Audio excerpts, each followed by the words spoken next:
ఇంగ్లీష్లో ఒక సామెత చెప్తారు. ఏమంటారంటే, if you want to please me please my dog అని చెప్పంటారు.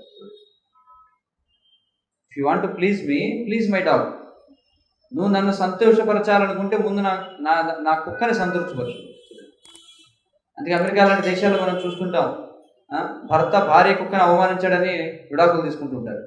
లేదా భార్య భర్తకు సంబంధించిన కుక్కని ఏదో కొట్టిందని చెప్పి విడాకులు తీసుకుంటారు. నిజం, హాస్యాస్పదంగా. అంటే వాళ్ళకి అంత ఆసక్తి ఉంటుందన్నమాట కుక్కల పట్ల. చూడండి, ఇంకా పాశ్చాత్య దేశాల్లో మీరు చూసినట్లయితే ఎలా జీవన విధానం ఏ స్థాయికి వెళ్ళిపోయిందంటే, వాళ్ళ పిల్లల్ని కనడం కూడా చాలా పెద్ద భారంగా భావిస్తుంటారు పాశ్చాత్య దేశాలు. కానీ పాశ్చాత్య దేశాల్లో మీరు చూస్తే అందరి దగ్గర కూడా ఒక ఎలా ఉంటుంది, ఒక ట్రాలీ బండి లాంటిది ఉంటుంది. చూడండి, చిన్నపిల్లల్ని ఒక ట్రాలీ బండిలో కూర్చోబెట్టి ఎలా ఉంటుందంటే చూడండి, పైన ఒక బుట్టలాగా ఉంటుంది, అందులో పిల్లల్ని కూర్చోబెడతారు, కింద ఇంకేదో ఖాళీ ఉంటుంది, అందులో సరుకులు పెట్టుకుని వెళ్తూ ఉంటారు. పాశ్చాత్య దేశాల్లో ప్రతి ఇంట్లో కూడా అలాంటిది ఒకటి ఉంటుంది, బండి, తోపుడు బండి, అది పిల్లల్ని కూర్చోబెట్టుకునే బండి, బేబీ సిట్టర్ అంటారు సార్ అలాంటి. కానీ అందులో ఎవరు కూడా పిల్లల్ని కూర్చోబెట్టరు, కుక్కల్ని కూర్చోబెట్టుకుంటారు. మీరు చూడండి, కుక్కని చక్కగా కూర్చోబెట్టి దానికి చక్కగా ముస్తాబు చేసి దానికి మంచి బట్టలు వేసి దానికి కళ్ళజోడ పెట్టి ఇలా ఉంటుంది పాశ్చాత్య దేశాలు. అర్థమవుతుంది కదా. కాబట్టి అందుకే పాశ్చాత్య దేశాల్లో ఈ మాట ఉందన్నమాట, if you want to please me please my dog.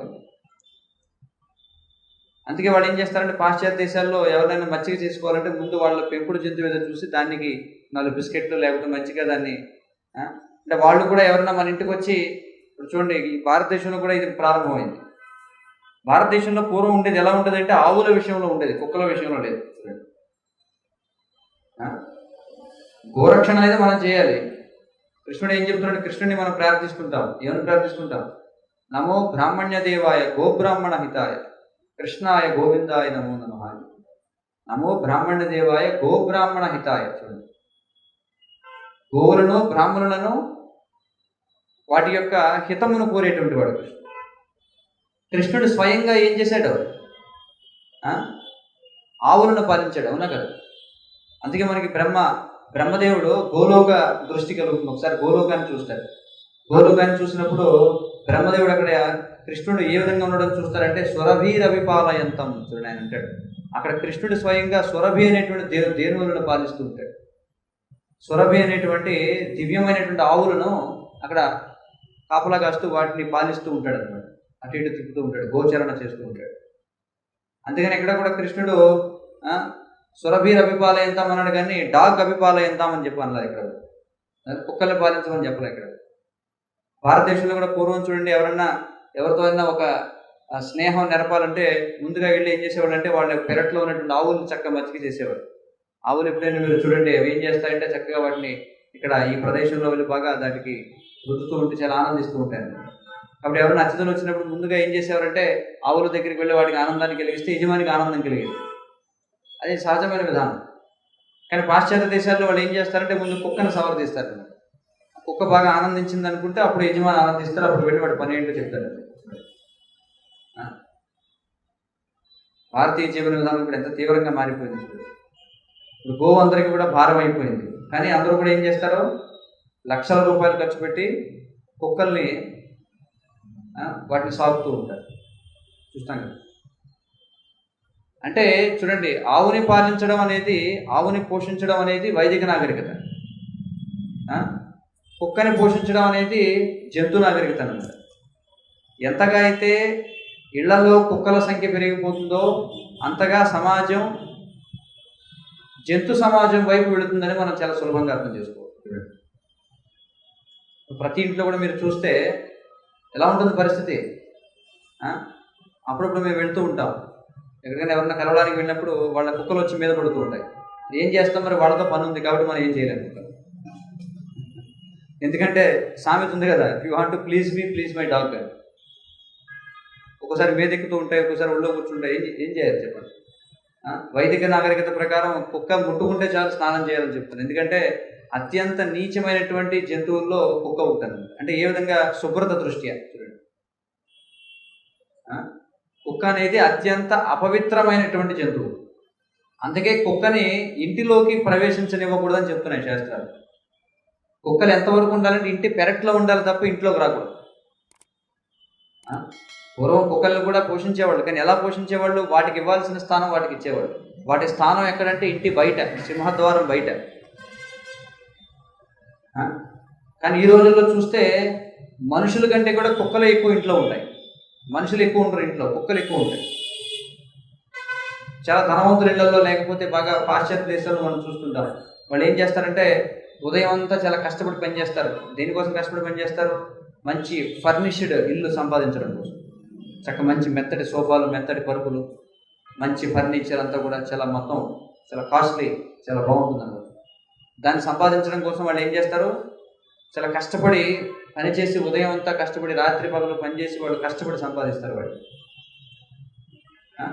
అంటే ఉదయం అంతా వాళ్ళు ఇంట్లో ఉండే అవకాశం లేదు. ఎక్కడుంటారు? వాళ్ళంతా ఆఫీస్లో వెళ్ళిపోతారు. ఆఫీస్ నుంచి సాయంత్రం వచ్చిన తర్వాత కాసేపు ఏదో సేద తీరుతారు, మళ్ళీ నిద్ర వచ్చేస్తుంది, నిద్రపోతారు, మళ్ళీ ఉదయం లేస్తారు, మళ్ళీ వెళ్ళిపోతారు. అంటే అంత కష్టపడి వాడు కట్టుకున్న ఇల్లు, లేకపోతే వాడు కళ్ళు కన్న ఏదైతే డూప్లెక్స్, లేకపోతే ఈ రోజుల్లో ఏమన్నారు వాడిని? డూప్లెక్స్, ఇంకేమన్నారు? విల్లాలు, డూప్లెక్స్లు, ఇవన్నీ ఏవైతే ఉన్నాయో వాడు అంత కష్టపడి వాటిని నిర్మించుకుంటారు. కానీ వాడు వచ్చి గడిపేది ఎంతసేపు? సాయంత్రం అంటే ఏదో సాయంత్రం వచ్చి 1 గంట 2 గంటలు వాడికి ఏదో సమయం దొరుకుతుంది. ఆ 1 గంట 2 గంటలు వాడు ఏం చేస్తారంటే మెత్తటి సోఫాలో కూర్చొని చక్కగా టీవీ ఆన్ చేసుకుని, ఏసీ ఆన్ చేసుకుని, ఆ 2 గంటల సేపు వాడికి ఆ అనుభూతిని అనుభవించడం కోసం రోజంతా కష్టపడి గాడిదలో పనిచేస్తారు.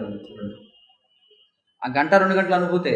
ఆ 1 గంట 2 గంటల అనుభూతి అయిన తర్వాత మళ్ళీ సమయం అయిపోతుంది, ఏదో తినాలి, తినేసిన తర్వాత నిద్రపోతారు. నిద్రపోయే వాడు ఎక్కడ పడుకున్నాడు వాడికి తెలుసా? చెప్పండి. వాడు నిద్రపోయిన తర్వాత వాడు కర్లాన్ పరుపు మీద పడుకున్నాడా, స్లీప్ వెల్ మీద పడుకున్నాడా, లేకపోతే 70వ అంతస్తులో పడుకున్నాడా? అసలు వాడు మనిషా, పశువా, ఆడ, మగ, ఇవేమైనా గుర్తుంటాయా? చెప్పండి. నిద్రపట్టిన తర్వాత ఏం గుర్తుంటాయి? ఉదయాన్నే లేస్తాడు, మళ్ళీ వాడి పని మీద వెళ్ళిపోతాడు. కానీ వీడు సంపాదించినటువంటి ఈ భోగాలు ఏవైతే ఉన్నాయో వీటిని ఎవరు అనుభవిస్తారంటే యజమాని బయటికి వెళ్ళగానే కుక్క చక్కగా సోఫా ఎక్కి కూర్చుంటుంది. చూడండి, యజమాని వెళ్ళిపోతాడు, అదే కదా, యజమాని కంటే ఎక్కువసేపు సోఫాలో నిద్రపోతుంది కుక్క. చూడండి, ఈ రోజుల్లో కుక్కలకు కూడా కొన్ని టీవీ ఛానళ్ళు వచ్చేసాయి. యజమాని బయటకు వెళితే ఏం చేస్తారంటే ఆ టీవీ ఛానల్ నొక్కిపోతాడు. కుక్కలకు కూడా ఈ రోజుల్లో తెలుసు ఏం నొక్కుకోవాలి ఏంటని. మేము ఎక్కడో ఒకసారి జన్మాష్టమికి విరాళం ఉండదామని ఎవరింటికి వెళ్ళాం. వెళితే వాళ్ళు ఏంటంటే వాళ్ళ కుక్కది యొక్క గొప్పతనాన్ని చూపిస్తున్నాడు. వాడు ఏం చేశాడంటే మా కళ్ళ ముందే దానికి ఏదో 50 రూపాయలు ఇస్తే అది కొట్టుకు వెళ్ళి ఒక టిఫిన్ తెచ్చుకుంది అనమాట. ఒక పొట్లం తెచ్చుకుంది నోటితో పట్టుకొని. చూడండి, అతడు ఎంతో చాలా ఉప్పొంగిపోతుంది అనమాట. నాకు కుక్క ఉంది, దాన్ని ఇంత చక్కగా నేను ట్రైనింగ్ ఇచ్చాను దానికి.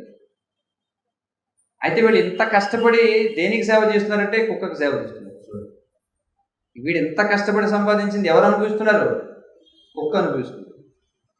వీడు ఆ సోఫాలో కూర్చునేది రోజు 2 గంటలే, కానీ కుక్క ఎంతసేపు కూర్చుంటుంది? దాంట్లో 12 గంటలు ఉంటుంది, చక్కగా నిద్రపోతుంది. అదవుతుంది కదా, ఇది మాట పాశ్చాత్య జీవనం. కాబట్టి మెల్లమెల్లగా భారతదేశంలో కూడా అదే క్రమక్రమంగా మనకి ప్రవేశపెట్టబడుతుందండి. దాని సంకేతం ఏమిటంటే మనం చూస్తున్నాం, గోరక్షణ ఎక్కడా లేదు. అందరూ కూడా ఏం చేస్తున్నారు? శునక రక్షణ చేస్తున్నారు.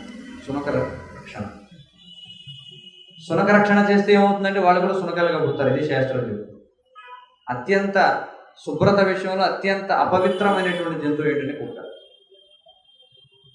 కానీ ఈ రోజుల్లో అందరూ కూడా వాటిని పోషించడానికి ఎక్కువ ఆనందిస్తున్నారు.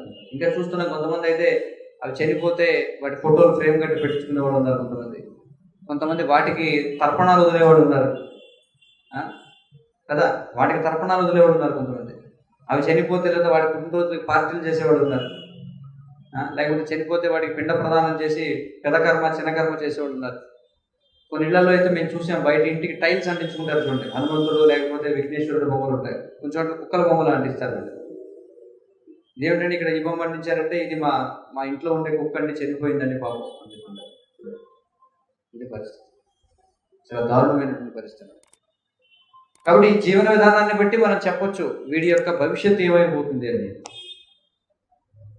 గోవులను రక్షిస్తే మనం ఉన్నతగతి పొందుతాం.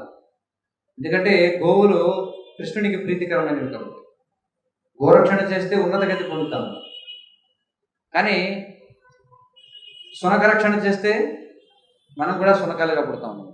అది చాలా ప్రమాదకరమైనది.